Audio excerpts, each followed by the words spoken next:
Okay, the other thing we did in our workshops was we were working with an Illustrator image, this one here. So if I double click on this, it should open up in Illustrator. And it's an EPS just now, and Illustrator originally did make EPSs. It stands for Encapsulated PostScript, and um, and so it's still a vector-based image, and you can still bring it into other applications, and it retains all the vector qualities, and it retains the transparency as well that is built into Illustrator. So if I open it up in Illustrator, it allows me to do a bit of selection of parts of this and colorize it a little bit. And so the technique was, it should be in Illustrator any tick of the clock. I'll just need to alter my, oh, okay.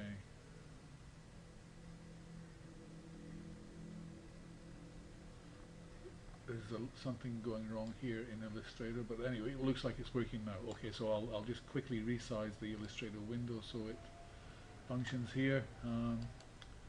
Obviously I'd upset the computer in some way. Okay, so I want to just get some of the bits of this across here, and so I'll quickly get my swatches in Illustrator, and I haven't got many swatches here, so I'll open up a swatch library from here, and I'll just go to some earth tones. Maybe they're not great, are they? Anyway, we'll use them. It'll do, I suppose. So I just need to drag colors on top of some of these bits here to colorize the bits I want to color. I won't be too fussy. You obviously can come up with your own color scheme for whatever you're wanting to do. And this is the thing I'm going to bring into Photoshop to use as a tattoo on our subject. So my color scheme's not fantastic here, but you'll get the idea of it anyway. Okay, so I'm just quickly getting these colors just dragged onto various bits of this. Let's see what else we've got. I'll put that on there too, and I'll put that on there too, and then get this little bit here. Okay, that might do what I want to do. And now if I make a selection here, hopefully it's going to get all the bits I want, and I'll need to get that as well. Is that getting that bit? If I cut, no it's not. Okay, so I need to get this as well, and make a selection there. If I cut that, no, it's still not getting it all. So I need to select that as well. Try cutting again there. No, it's not getting that middle bit. So just undo again. So if I click and see, if I click and drag that bit, that'll get that out of the way. That'll get that out of the way, and now we can just select all this bit here. Okay, that's a quick way to do it. I'll go back to Bridge now. I've just copied that to the clipboard. Now I'll go back to Bridge and get to my stock photos and find the photo I want to put this on, and I'm going to choose this chappy here and bring him up in Photoshop. So just double clicking on his icon there should bring him up in Photoshop eventually. And see how we go here. And it's taking its time a little bit. It's having a bit of a think about it. Chugging along.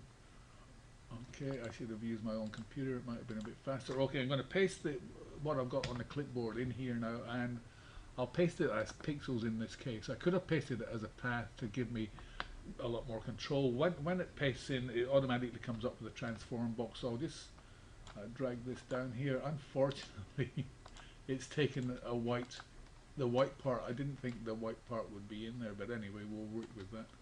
Okay, and I'm just getting it to a suitable size here, and working it down in size. So let's say it's about there, and I'll twirl it around a bit. So if I get my cursor just on the corner here, when it changes to that shape there, then that's about where I want that. And it's still a little bit big probably. Okay, I'll double click there now. With this still selected now, or with that layer, I'll go up to Edit, and I'll go to Um, I'll go to warp. Where am I? No, I think I do need to select it first.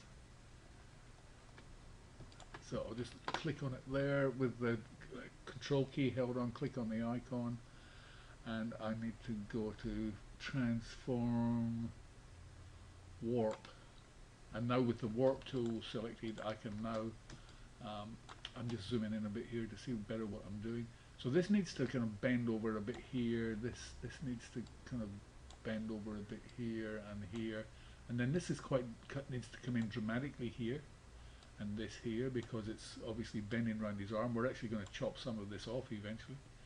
So I'm just kind of tweaking this to the point I think is about right. Maybe I need to get the whole thing moving out a little bit there, and maybe this out here, and this in there, and that in there, and that in there. But you obviously you're going to play with this to the point where you believe you've got it right, and then once I've got it into position, I'll double click to activate that. No, I won't. I'll need to go to apply. I've just gone to my mover tool and applied it. I'll just move it out a little bit here, and I'm going to tell it I want it to multiply here. So I'm going to make the mode multiply so it looks kind of natural there, and then I'm going to change the fill here rather than the opacity a little bit. I could maybe even adjust the opacity a little bit, but just so it looks more like a natural tattoo. And then the final thing I want to do here is just use my eraser tool to get rid of the edges there that don't look real. So I'll just make sure my brush is about right. I'll make the hardness about halfway maybe, and just maybe make it slightly smaller. And now if I hold the shift key down and click down his arm here, just looking at the area of his arm here, and get rid of all those bits there, then you can see it starts to come in like a real tattoo. Okay, so that would be the technique. It might not be perfect. I've done it pretty quickly, but it gives you the idea anyway. Okay, that should do for that one.